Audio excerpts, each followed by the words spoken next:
हाँ, वैसे तन्ना इतना भी नहीं बेरा दुनिया का था हो, इतना तू दिखावा करया करे। अब मैंने क्या कह दिया?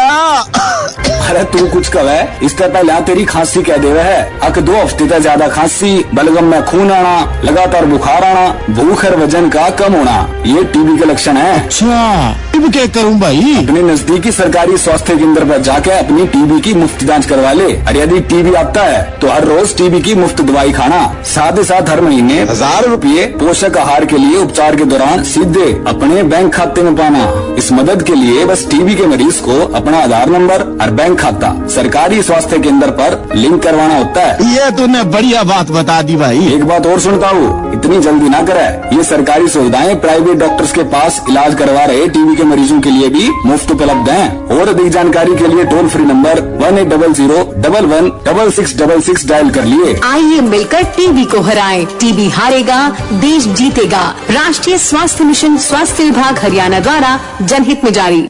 नमस्कार, ये आकाशवाणी चंडीगढ़ है। अब आप प्रतीका से प्रादेशिक समाचार सुनिए। पहले इस बुलेटिन के मुख्य समाचार। हरियाणा के मुख्यमंत्री नायब सिंह ने घोषणा की है कि संत सर साईनाथ राजकीय मेडिकल कॉलेज में कैंसर के इलाज के लिए अलग विंग शुरू किया जाएगा। हरियाणा के मुख्य सचिव डॉ विवेक जोशी ने आज प्रदेश में चल रही 58,274 करोड़ रुपए के अनुमानित निवेश की 9 बुनियादी ढांचा परियोजनाओं की प्रगति की समीक्षा की। केंद्रीय युवा कार्यक्रम एवं खेल मंत्री डॉ मनसुख मांडविया ने कहा है कि देश में एक व्यापक खेल नीति लागू करने पर काम किया जा रहा है। और आज विश्व मत्स्य दिवस मनाया गया। हरियाणा मत्स्य पालन विभाग इस क्षेत्र में नई पहल कर रहा है। अब समाचार विस्तार से। हरियाणा के मुख्यमंत्री नायब सिंह ने घोषणा की है कि सिरसा के संत सर साईनाथ जी राजकीय मेडिकल कॉलेज में कैंसर के उपचार के लिए अलग विंग भी शुरू किया जाएगा। इसके लिए साथ लगती 5.5 एकड़ भूमि मुहैया करवाई जाएगी। मुख्यमंत्री आज सिरसा में संत सर साईनाथ जी राजकीय मेडिकल कॉलेज के भूमि पूजन समारोह में उपस्थित जनों को संबोधित कर रहे थे। इससे पहले मुख्यमंत्री ने कॉलेज परिसर में एक पेड़ मां के नाम लगाकर पर्यावरण का संदेश भी दिया। इस मौके पर मुख्यमंत्री ने कहा, प्रधानमंत्री नरेंद्र मोदी जी ने देश को मेडिकल हब का विजन रखा है। उनके इस विजन को साकार करने का और हर व्यक्ति को इलाज सुलभ कराने के लक्ष्य की प्राप्ति के लिए चिकित्सा संस्थानों में पर्याप्त संख्या में डॉक्टर्स और पैरामेडिकल स्टाफ का उपलब्ध होना भी आवश्यक है। इसलिए हमें हर जिले में एक मेडिकल कॉलेज स्थापित कर रहे हैं। मुख्यमंत्री ने महान संत सर साईनाथ जी को नमन करते हुए सिरसा के सभी नागरिकों को हार्दिक बधाई व शुभकामनाएं भी दी।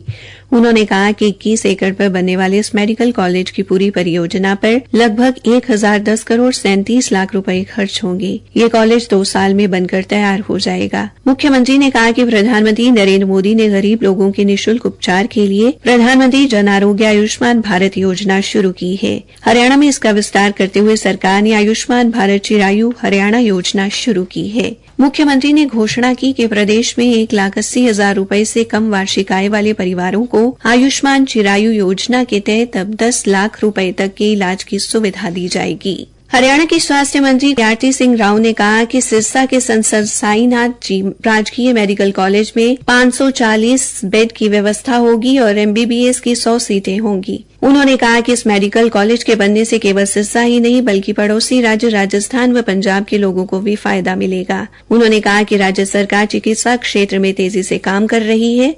प्रदेश सरकार के आने से पहले 2024 में MBBS की 700 सीटें थी, जो वर्तमान सरकार ने बढ़ाकर 2185 की है और आने वाले समय में 1300 सीटों की और वृद्धि होगी। हरियाणा के मुख्य सचिव डॉ विवेक जोशी ने आज प्रदेश में चल रही 58,274 करोड़ रुपए के अनुमानित निवेश की 9 बुनियादी ढांचा परियोजनाओं की प्रगति की समीक्षा की। मुख्य सचिव ने इन सभी परियोजनाओं की प्रगति पर संतोष व्यक्त किया और संबंधित उपायुक्तों को निर्धारित समय सीमा के भीतर लंबित मुद्दों को हल करने के निर्देश दिए। दिल्ली अमृतसर कटरा एक्सप्रेसवे परियोजना की समीक्षा करते हुए डॉ जोशी ने कैथर जिला प्रशासन को कलायत के खरक पांडवा गांव में 30 मीटर पट्टी के कब्जे की प्रक्रिया दिसंबर के अंत तक पूरी करने के निर्देश दिए। मुख्य सचिव ने DND फरीदाबाद बल्लभगढ़ बाईपास के MP लिंक से जेवर हवाई अड्डे तक ग्रीनफील्ड कनेक्टिविटी के निर्माण की भी समीक्षा की और फरीदाबाद जिला प्रशासन को 1 महीने के भीतर सभी बाधाओं को दूर करने की हिदायत की। डॉक्टर जोशी ने सोनीपत में 150 बिस्तर वाले कर्मचारी राज्य बीमा निगम के अस्पताल के लिए भूमि आवंटन के मुद्दे की भी समीक्षा की। मुख्य सचिव ने जिला प्रशासन को हरियाणा राज्य औद्योगिक एवं अवसंरचना विकास निगम के साथ चर्चा करके जल्द से जल्द उपयुक्त भूमि खोजने के निर्देश दिए। अंबाला और हिसार में 100 बिस्तर वाले ईएसआई अस्पताल के निर्माण की स्थिति की भी समीक्षा की गई।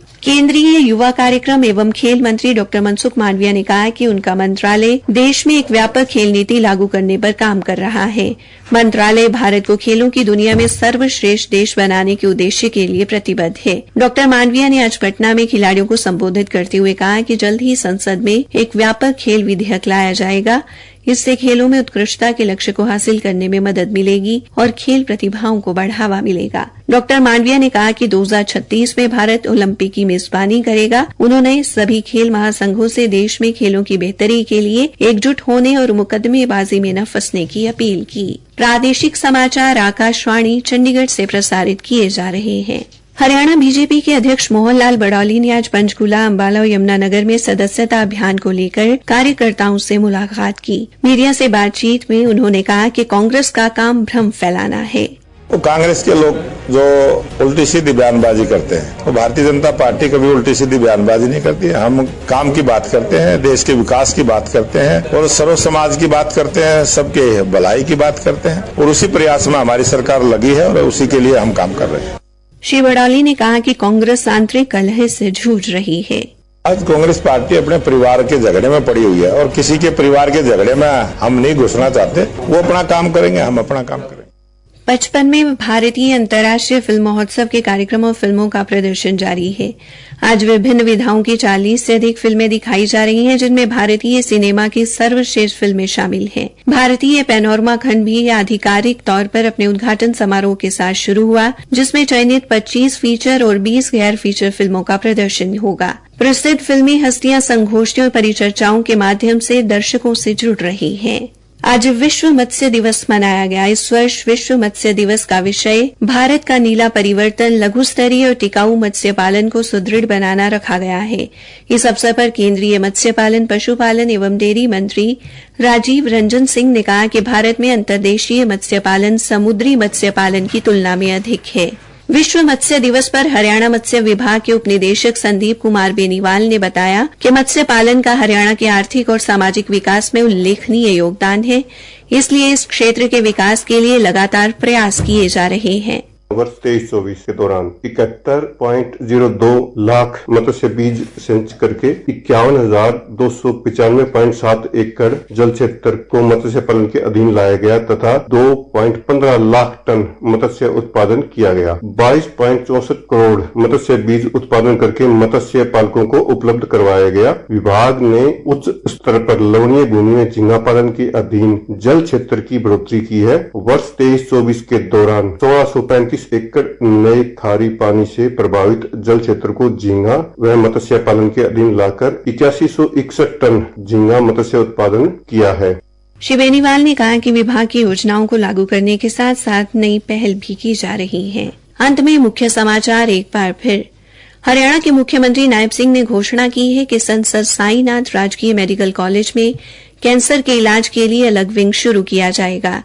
हरियाणा के मुख्य सचिव डॉक्टर विवेक जोशी ने आज प्रदेश में चल रही 58,000 करोड़ रुपए से अधिक के अनुमानित निवेश की 9 बुनियादी ढांचा परियोजनाओं की प्रगति की समीक्षा की। केंद्रीय युवा कार्यक्रम एवं खेल मंत्री डॉक्टर मनसुख मांडविया ने कहा है कि देश में एक व्यापक खेल नीति लागू करने पर काम किया जा रहा है और आज विश्व मत्स्य दिवस मनाया गया। हरियाणा मत्स्य पालन विभाग इस क्षेत्र में नई पहल कर रहा है। इसी के साथ ये समाचार बुलेटिन समाप्त हुआ।